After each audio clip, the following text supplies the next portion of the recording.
बूढ़े आदमी का चेहरा आधा विशाल पेड़ में समा चुका था। उसका पूरा शरीर वहां 800 वर्षों से फंसा हुआ था। अजीब बात यह थी, वह अब भी जिंदा था। फिर एक दिन कुछ खोजी उसे गलती से ढूंढ निकालते हैं। जिज्ञासावश वे पास जाकर उसे देखने लगे, लेकिन अचानक बूढ़े आदमी ने अपनी आंखें खोल दी, जिससे एक लड़का इतना डर गया कि उसने तुरंत अपनी पिस्तौल निकाल ली। यह देख बूढ़ा आदमी तुरंत उनसे मदद की भीख मांगने लगा।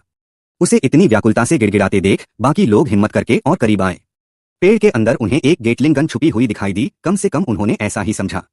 जैसे ही वे उसे ध्यान से देखने लगे, बूढ़े आदमी ने अचानक लड़के की शर्ट पकड़ ली और उससे अपने दुखदायी जीवन को खत्म करने की विनती करने लगा।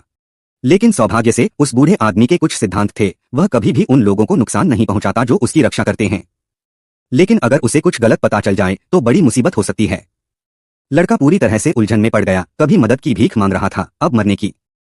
वह खुद हाथ नहीं उठा सका तो उसने हथियार दूसरे लड़के को पकड़ा दिया, लेकिन वह लड़का भी काफी देर तक हिचकिचाता रहा और अंत में वह भी कुछ नहीं कर पाया।